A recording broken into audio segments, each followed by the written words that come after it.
Donc, après avoir corrigé les exercices sur le calcul de l'échelle ainsi que la conversion entre unité astronomique et kilomètre, on va s'intéresser au voyage vers Mars, d'accord, et pas n'importe lequel, un voyage qui a déjà été fait, notamment le voyage dont on va parler, c'est celui de Curiosity. Curiosity, c'est un petit rover américain qui s'est posé sur Mars il y a 8 ans maintenant à peu près. Oui, 8 ans. Il n'y a pas très longtemps d'ailleurs, c'était en février. Non, c'est en août. Ça fera 8 ans en août. Bref, peu importe. Donc, on va voir un petit peu cette activité. Donc, je vous la présente. Alors, ça, c'est la correction de l'exercice sur le calcul de l'échelle et sur les unités astronomiques. D'accord, je vous mettrai ça aussi sur Pronote. Il n'y a pas de souci, vous pourrez aller voir. Là, j'ai fait la correction avec les tableaux de proportionnalité, avec bien entendu les flèches comme ça. Alors que à la vidéo je l'ai fait avec le produit en croix. Comme ça vous aurez aussi les deux méthodes. Bref, donc activité Mars Science Laboratory. C'était comme ça que s'appelait la mission en fait. La mission qui a emmené Curiosity sur Mars, elle s'appelait Mars Science Laboratory MSL. D'accord. Et Curiosity en fait c'est simplement le nom du rover qui se trouve encore maintenant sur Mars, qui continue de rouler sur Mars encore aujourd'hui. D'accord. Donc avant de commencer à vous présenter tous les documents, je vais vous passer 3 vidéos, d'accord, 3 petites vidéos qui vont justement vous donner des informations sur la mission et puis ensuite on verra du coup les documents de l'activité, d'accord. Allez, du coup je vous mets les vidéos, c'est parti. Tac, c'est parti. Voici l'équipe qui ce soir nous a ramenés sur Mars. Le 5 août 2012, cette équipe est entrée dans l'histoire. Son dernier bébé, le plus grand et le plus sophistiqué des robots martiens, s'est posé en douceur sur le sol de la planète rouge. Cet exploit a nécessité 10 ans de recherche et d'expérimentation rigoureuse. L'équipe a repoussé les limites de la technologie et a gagné son pari. C'est génial! Baptisé Curiosity, ce rover va tenter de répondre aux questions que l'homme se pose depuis longtemps.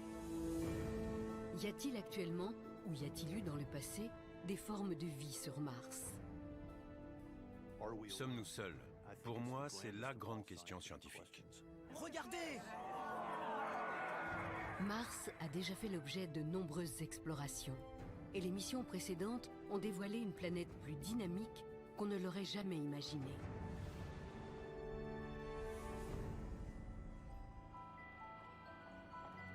Avec Curiosity, s'ouvre une nouvelle ère de découverte, motivée par un rêve très ancien. L'homme a besoin d'aller explorer parce qu'il est curieux de nature. On a soif de l'inconnu. Mars, c'est un peu notre nouvelle frontière. Ce sera l'aventure la plus excitante qu'on ait jamais entreprise sur Mars.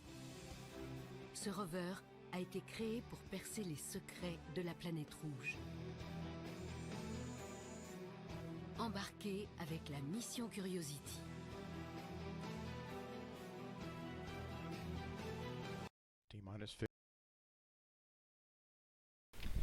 Alors vous l'avez vu, dans la première vidéo on vous explique un petit peu en quoi consiste la mission, la mission MSL qui envoie du coup Curiosity sur Mars. Donc Curiosity qui a plein d'appareils, qui a plein d'outils finalement pour étudier Mars et notamment l'habitabilité passée de Mars.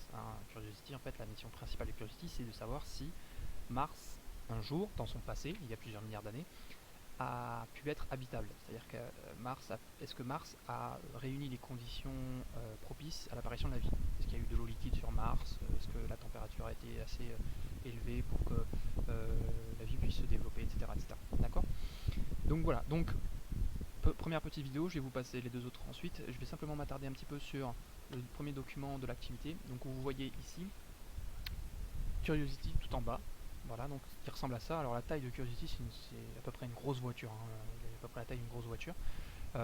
Pèse à peu près 900 kg, d'accord, donc pareil, ça a la masse aussi d'une voiture à peu près. Donc c'est le rover le plus sophistiqué de l'histoire. Il s'est posé le 6 août 2012 à la surface de Mars. Il embarque 10 instruments scientifiques dont le but et d'étudier l'habitabilité passée de Mars, d'accord? Donc c'est-à-dire l'éventuelle existence d'environnements capables de permettre l'apparition et le développement de la vie au niveau de son site d'atterrissage, le cratère Gale, d'accord? Donc ça c'est voilà, c'est ce que je vous ai dit. Curiosity essaye de déterminer si un jour la planète Mars a pu être habitable, d'accord? Curiosity, en fait, au départ il est replié, d'accord? Il est ici, vous le voyez ici replié, d'accord? Et bien entendu, pour l'envoyer sur Mars, il faut qu'on le mette dans une fusée, hein, et notamment dans une capsule.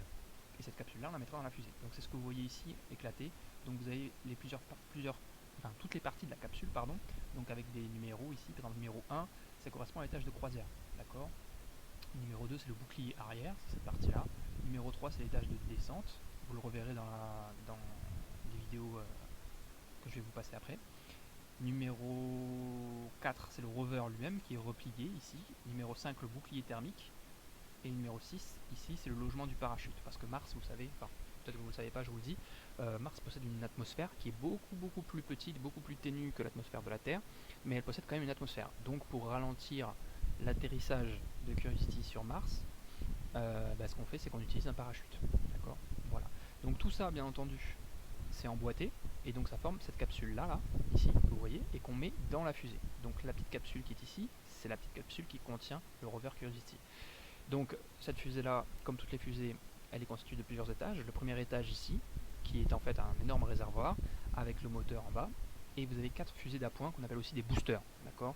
C'est des 4 petites fusées d'appoint qui sont collées au réservoir principal, à l'étage principal, qui vont permettre à la fusée de décoller plus rapidement, plus facilement.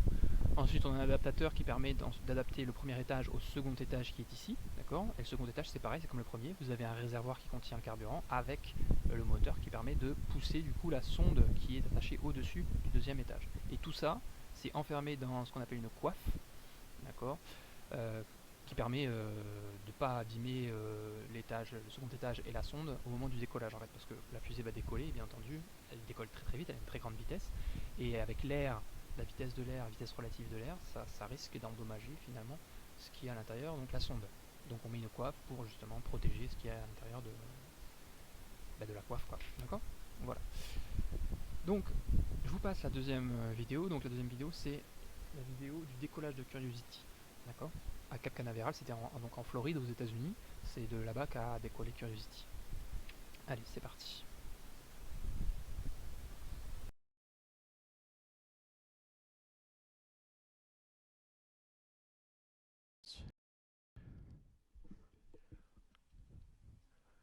T-minus 10, 9, 8, 7, 6, 5, 4, 3, 2, 1. Main engine start, 0, and liftoff of the Atlas V with Curiosity, seeking clues to the planetary puzzle about life on Mars. The program is in right on time. 180 operating at 100% thrust as expected. And throttling down to 76%.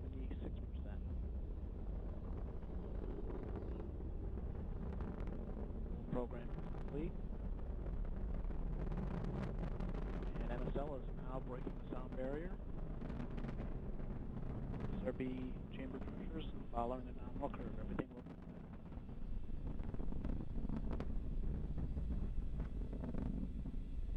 good. And we passed through max Q. We're on closed loop on Atlas PU. Signatures as expected. SRB profile continues to look nominal. Throttling back up to 100% thrust on the RD-180. Engine parameters looking good. Flight control disturbances look as expected. SRB pressures running right as expected. Coming up on SRB burnout, we have burnout of the SRBs.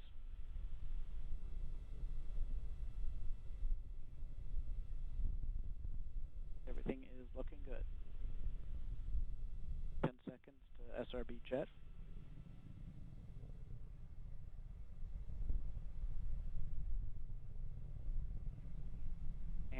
first pair and second pair. Both sets of SRBs have successfully jettisoned the vehicle. We've re-enabled guidance. Everything is looking good. This is Rob Gannon, our United Launch Alliance telemetry manager. We're hearing. Vehicle is now 32 nautical miles in altitude, 54 miles downrange, traveling at 4,900 miles per hour.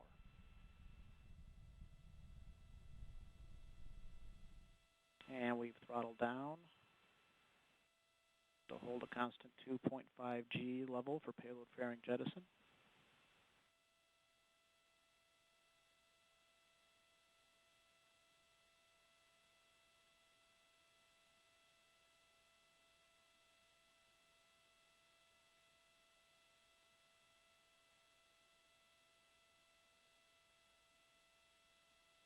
And we fired the pyro valve, pressurizing the RCS bottle.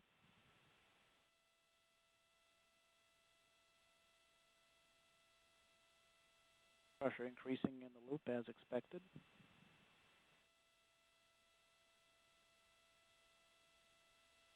Now we're hitting our 2.5 G limit, coming up on payload fairing jettison, approximately 10 seconds.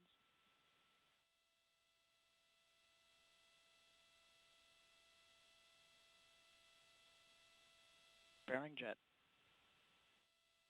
And we also have a successful CFLR jettison, right as expected.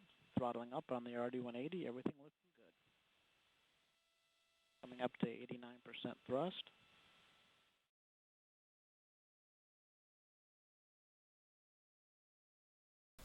Du coup, donc vous avez pu voir la vidéo du décollage de Curiosity. On va revenir sur les différentes étapes de ce décollage-là. Donc c'est le document numéro 2, ici. Donc vous voyez la trajectoire et les phases de décollage de la fusée Atlas 5, c'est comme ça qu'elle s'appelle, la fusée qui emporte Curiosity. Donc, très rapidement, le décollage se passe assez vite en fait. Le temps, au bout de quelques minutes, une dizaine de minutes, le décollage s'est fait, voilà, un peu moins quand même. Donc, vous voyez les différentes étapes ici, avec notamment après le décollage, 112 secondes après, vous avez la séparation des boosters ici, des fusées d'appoint, d'accord. Puis après, vous avez vu dans la vidéo aussi qu'il y a la séparation des coiffes, d'accord. Puis, alors là, on l'a pas vu dans la vidéo, mais après la séparation des coiffes, vous avez la séparation du premier étage avec le second étage, d'accord. Puis le second étage prend le relais, allume ses moteurs, pour ensuite donner assez de puissance, assez d'impulsion à la sonde pour aller sur Mars, en fait, pour se mettre sur l'orbite qui permet d'aller sur Mars.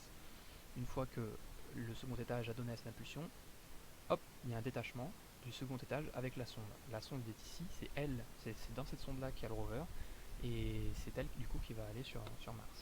D'accord. Donc, très rapidement, je vous passe la dernière vidéo. D'accord, je vais peut-être essayer de la commenter aussi. La vidéo qui vous présente un petit peu le voyage entre la Terre et Mars de la sonde. D'accord. Tac, tac, tac, tac.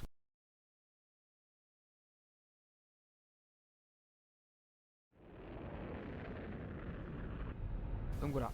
Donc là vous avez la sonde qui est devant ici avec le second étage. Vous voyez que les deux se mettent, enfin que le second étage se met dans une position, dans la position nominale pour envoyer Curiosity sur Mars. Vous voyez qu'il y a une petite rotation qui a été donnée à la sonde. Vous voyez que le tout tourne en fait. C'est pour stabiliser la sonde. Donc là vous avez vu, hop, il y a eu la séparation entre le second étage de la fusée et la sonde. Donc on reconnaît bien les différentes parties de la sonde, avec l'étage de croisière et puis les boucliers, la sonde en elle-même. Donc là vous voyez les panneaux solaires qui sont sur l'étage de croisière.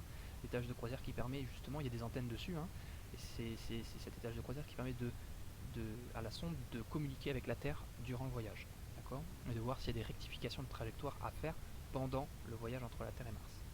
Donc après 8 mois et demi, la sonde arrive à proximité de Mars. Vous avez une séparation de la sonde avec l'étage de croisière que vous voyez. Puis la sonde arrive au niveau de l'atmosphère de Mars. Donc c'est l'étape très critique ici de la rentrée de la sonde dans l'atmosphère de Mars, parce que ça va chauffer très fort en fait. C'est pour ça qu'il y a un bouclier thermique. Ce que vous voyez devant en jaune là, c'est le bouclier thermique qui va frotter contre l'atmosphère pendant l'entrée de la sonde dans l'atmosphère. Donc ça chauffe vraiment très fort. Donc on met un bouclier thermique justement pour protéger le rover qui est à l'intérieur de la sonde. Donc là vous avez une décélération très forte, hein, la vitesse de la sonde diminue très fortement pendant la réentrée. Vous voyez les petits jets ici de gaz qui s'échappent de la sonde, c'est pour stabiliser justement la position, stabiliser la trajectoire de la sonde pendant l'entrée dans l'atmosphère. Ensuite, une fois que voilà, la sonde est entrée dans l'atmosphère, hop, on déploie le parachute. Voilà, donc le parachute va ralentir encore la vitesse. Du coup le bouclier ne nous sert plus à rien, on vient de le larguer.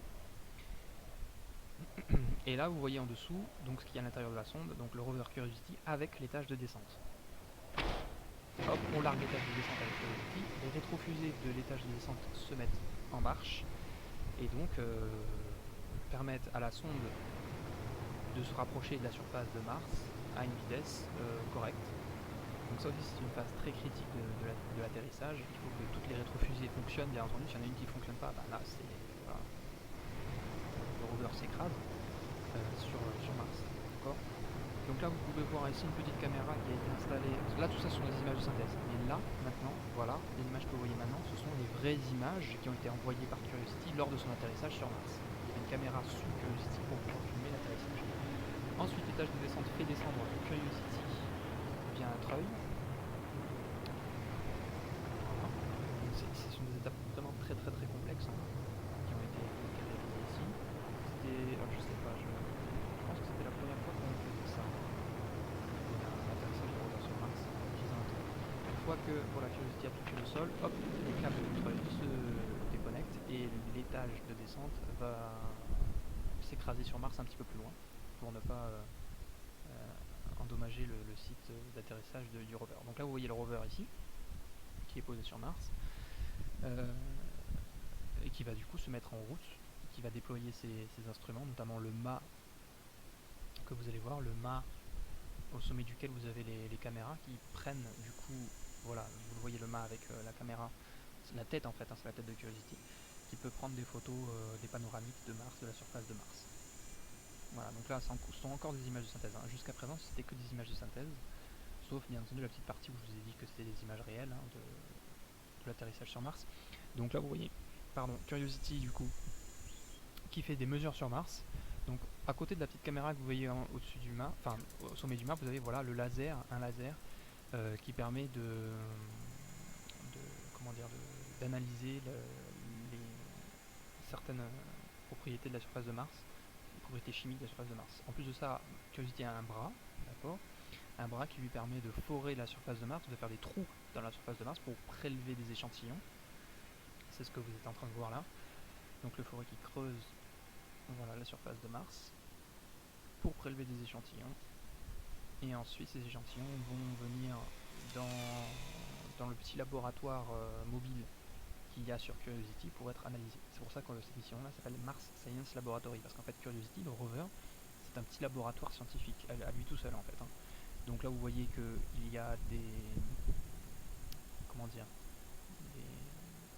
enfin, on étudie les échantillons de la surface de Mars.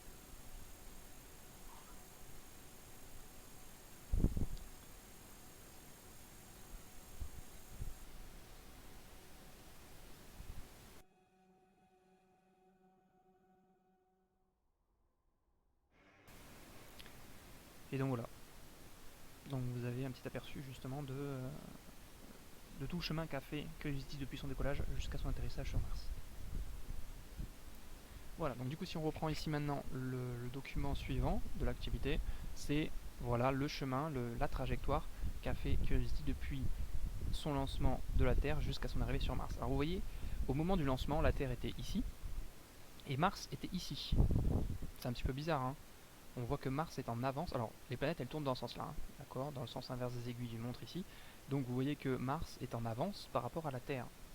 Voilà. Donc si je reprends cette petite animation là, vous voyez donc que le Soleil est au centre. Vous voyez la Terre représentée par une boule bleue ici qui tourne autour du Soleil, et Mars représenté par une boule rouge ici qui tourne aussi autour du Soleil. Ok. Donc ce qu'on pourrait penser, c'est que le plus facile pour envoyer une sonde depuis la Terre sur Mars, c'est de l'envoyer au moment où la Terre et Mars sont le plus proches possible, en fait. D'accord. Donc le moment où ils sont le plus proches possible, bah ça va arriver bientôt, là, vous allez le voir. Voilà. Tac, ici, voilà. On aurait pu l'envoyer pour aller de la Terre jusqu'à Mars. C'était le plus court, le chemin le plus court. Mais le problème c'est que, en réalité, si vous faites ça, ben, on va le faire tout de suite d'ailleurs, je vais vous le montrer. Alors c'est quel bouton? C'est transfert. Donc si on fait ça, si j'envoie la sonde au moment où la Terre et Mars sont au plus proche, tac, vous voyez la sonde, hop, qui se déplace, c'est l'espèce de petite boule bleue là ici, ben, vous voyez que quand elle arrive sur l'orbite de Mars, eh ben, elle est en avance par rapport à Mars. Donc là, cette sonde là n'a pas pu atterrir sur Mars parce qu'elle était trop en avance par rapport à Mars. Ok? Donc pour envoyer une sonde sur Mars, il faut attendre que Mars soit en avance par rapport à la Terre. Comme la sonde va plus vite que Mars, la sonde, au moment où on l'envoie, va rattraper l'orbite de Mars, voilà, et les deux vont se rejoindre du coup ici. Tac. D'accord? Donc c'est pour ça que lorsque vous regardez, lorsque vous voyez ici le schéma, vous voyez que la Terre est ici, Mars est en avance au moment où la fusée est lancée. Donc on voit sa trajectoire et elle arrive sur Mars. Et au moment où la fusée, enfin la sonde, le robot arrive sur Mars, on voit que la Terre est en avance par rapport à Mars cette fois-ci. C'est l'inverse. D'accord? Bref, c'est de la mécanique spatiale, c'est pas très important pour aujourd'hui. En plus de ça, dans le document, vous avez plusieurs informations. Le lancement, la date du lancement, le 26 novembre 2011, et la date d'arrivée de Curiosity sur Mars, le 6 août 2012. D'accord. La distance parcourue par Curiosity lors de son transfert entre la Terre et Mars, c'est 3,8 unités astronomiques. Donc là, la ligne rouge ici, sa longueur réelle est de 3,8 unités astronomiques. Je vous rappelle, une unité astronomique vaut 150 millions de kilomètres. D'accord. Vous avez ensuite la dernière étape, donc là, la dernière étape, c'est l'atterrissage de la Curiosity sur Mars. Donc vous avez Curiosity qui arrive dans l'atmosphère, qui déploie son parachute, et ensuite l'étage de descente vient déposer Curiosity à la surface de Mars. Voilà. Dernier document, document 5, c'est la trajectoire de Curiosity sur Mars entre le 6 août 2012 et le 9 juillet 2017. D'accord, donc vous voyez que le site d'atterrissage de Curiosity est ici, 6 août 2012, et ben il a parcouru toute cette distance-là sur Mars jusqu'au 9 juillet 2017. Alors ce qui est après là, le 9 juillet 2017 ici, c'était à l'époque de la prise de la photo, c'était une prévision de trajectoire, d'accord. Aujourd'hui, en 2020 là, elle n'a pas fait Curiosity n'a pas fait cette trajectoire là, elle en a fait une autre, d'accord. La trajectoire de Curiosity, en fait, ça dépend de ce qu'on veut voir sur Mars, en fait, hein, d'accord. S'il y a une structure géologique qui paraît intéressante, on va passer pour l'étudier au lieu de passer par un autre chemin, en fait, hein, d'accord. Donc on choisit le chemin de Curiosity, la trajectoire de Curiosity en fonction de ce qu'on veut observer, de ce qu'on veut voir, de ce qu'on veut étudier, d'accord. Donc voilà. Donc les questions ici de l'activité sont très faciles.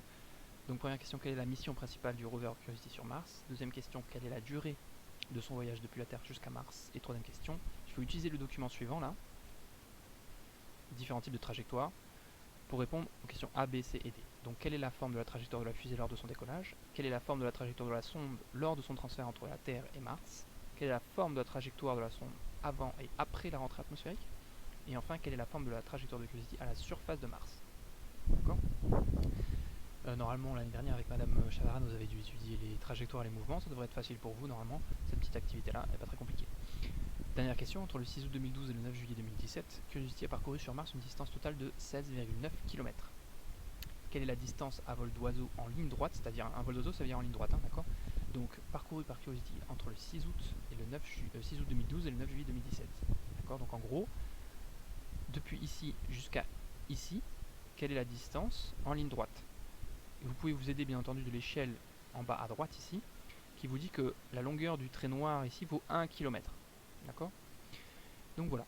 Et enfin, dernière question, comment est-ce qu'on pourrait expliquer cette différence de résultat entre la distance réelle parcourue par Curiosity, c'est-à-dire 16,9 km, et la distance que vous allez trouver, que vous allez calculer à vol d'oiseau entre son point d'atterrissage ici et le point où il était le 9 juillet 2017, donc à peu près ici. D'accord. Voilà. Je vous laisse une vingtaine de minutes pour répondre à toutes ces questions, et puis après on se retrouve pour la correction de toutes ces questions-là. Allez, à tout de suite.